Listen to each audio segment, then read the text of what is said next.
നമ്മളെ play സ്റ്റോറിലെ Google play സ്റ്റോറിൽ നമ്മളെ പേഴ്സണൽ ലോൺ ആപ്പ് എന്ന് അടിക്കുമ്പോൾ വരുന്ന ആപ്ലിക്കേഷൻസിൻ്റെ ലിസ്റ്റാണ്.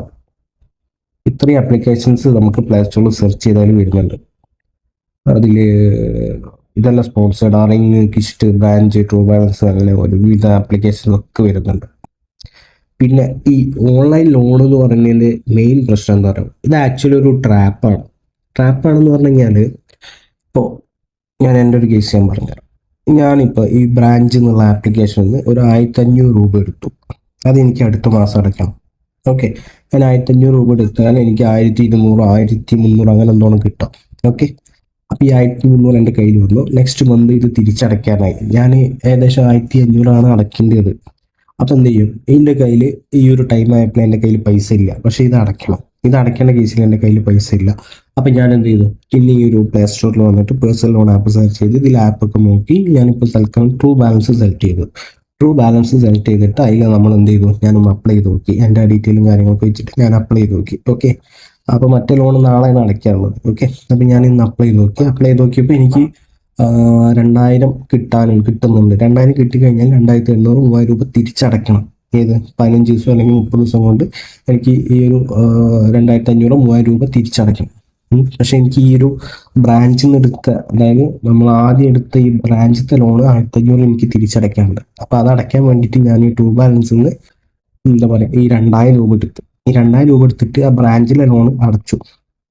അപ്പം എനിക്ക് ഈ ഒരു ട്രൂ ബാലൻസ് എന്നുള്ള ആപ്പിൽ എനിക്ക് 3000 രൂപ അടയ്ക്കണം. അതായത് ഈ 1500 ഉള്ളത് നേരെ ഡബിളായി. 100 രൂപ നമ്മൾക്ക് ബാലൻസ് ഉണ്ടാവും, എന്നാലും ഓക്കെ, 1000 രൂപ എക്സ്ട്രാ ആണ് വന്നിട്ടുള്ളത്. ഈ ഒരു ട്രാപ്പ് ഇതിങ്ങനെ കണ്ടിന്യൂ ചെയ്ത് പോകും. അപ്പം ചിലപ്പോൾ എന്ത് ചെയ്യും, നമ്മൾ ഈ ഒരു അടുത്ത മാസം അല്ലെന്ന് വിചാരിച്ചിട്ട് ഈ ബ്രാഞ്ചിൽ കാണിക്കുന്നുണ്ടല്ലോ, ഇത് നമ്മൾ ഓൾറെഡി എടുത്തതാണ് ഈ ലോൺ ആപ്പിൽ നിന്ന്. അപ്പോൾ അതിൽ പിന്നെ ചിലപ്പോൾ 1500 ചിലപ്പോൾ 2000 നമുക്ക് കിട്ടുന്നുണ്ടോ. അപ്പോൾ ഈ 2000 എടുക്കും ചിലപ്പോൾ. അപ്പോൾ ഈ 2000 ഈ ഒരു ട്രൂ ബാലൻസിൽ നിന്ന് എടുത്ത ആപ്പും കൂടി നമുക്ക് ഏകദേശം 5000 രൂപയോളം ബാധ്യതയായി. ഇത് ചിലപ്പോൾ നമ്മൾ എമർജൻസി കേസിന് എടുക്കുന്നതാവില്ല, നമ്മൾ ചിലപ്പോൾ ചെറിയ എന്തെങ്കിലും എമർജൻസി വരുമ്പോഴും നമ്മൾ ഇതിനെ ഡിപ്പെൻഡ് ചെയ്യും.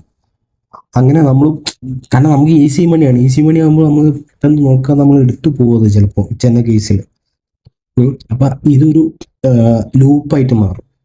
അതായത് ഇപ്പോൾ ബ്രാഞ്ചിൽ നിന്ന് അടയ്ക്കാൻ വേണ്ടി ട്രൂ ബാലൻസിൽ നിന്ന് എടുത്ത് പിന്നെ ട്രൂ ബാലൻസ് അടയ്ക്കാൻ വേണ്ടിയിട്ട് ചിലപ്പോൾ ബ്രാഞ്ചിൽ നിന്നും ചിലപ്പോൾ കിഷ്ടിൽ നിന്നും എടുക്കും.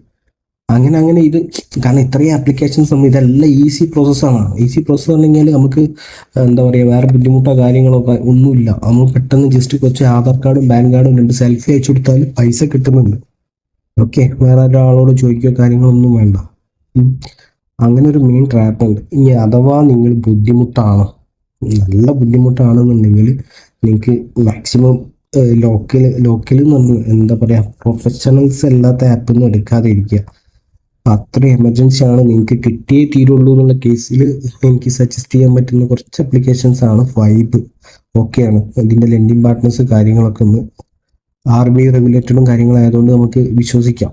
എന്തായാലും ലോൺ എടുക്കുമ്പോൾ കണ്ടീഷൻസും കാര്യങ്ങളും വായിച്ചു നോക്കുക. തിരിച്ചടയ്ക്കാൻ പറ്റുന്ന EMIs ആണോ കാര്യങ്ങളൊക്കെ വെരിഫൈ ചെയ്തിട്ട് മാത്രം എടുക്കുക. ഫൈബ് ഒരു നല്ലൊരു ആപ്ലിക്കേഷനാണ്. അതേപോലെ മണിവ്യൂ നല്ലൊരു ആപ്ലിക്കേഷനാണ്. പിന്നെ നാവി നല്ലൊരു ആപ്ലിക്കേഷനാണ്. പിന്നെ ഇതുപോലെ ബ്രാഞ്ച് ചെറിയ എമൗണ്ടാണ്, 1500 2000. അതും തിരക്കേടില്ലെന്ന് പറഞ്ഞാൽ ഭയങ്കര ടോക്സിക് കാര്യങ്ങളൊന്നുമല്ല. നമ്മൾ കറക്റ്റ് അടച്ചു പോയി കഴിഞ്ഞാൽ നമുക്ക് എമൗണ്ട് കൂട്ടിത്തീരും. പിന്നെ എന്ത് ചെയ്യുക, വേറെ ബുദ്ധിമുട്ടും കാര്യങ്ങളൊന്നുമില്ല. ഓക്കെ, ഈസി പ്രോസസ്സാണ്. ഓക്കെ, ബാക്കി ഞാൻ ഈ പറയാത്ത ആപ്പുകളൊക്കെ മാക്സിമം ഒഴിവാക്കുന്നതാണ് ഏറ്റവും നല്ലത്. കാരണം സേഫ് അതാണ്. ഞാൻ ഒരുപാട് ആപ്ലിക്കേഷൻസ് ട്രൈ ചെയ്ത് നോക്കിയിട്ടുണ്ട്. എൻ്റെ എക്സ്പീരിയൻസ് എന്ന് പറയുന്നതാണ്. ഓക്കെ, ഇതിനൊക്കെ ഇപ്പം നിങ്ങൾക്ക് കിട്ടാനുള്ളത് കിട്ടും, പക്ഷേ ഇതൊക്കെ വായിച്ച് കൺഫേം ചെയ്തിട്ട് അത്രയും എമർജൻസി ആണ്, വേറെ ഒരു ഓപ്ഷനും ഇല്ല എന്നുണ്ടെങ്കിൽ മാത്രം നോക്കുക മതി ഇപ്പം.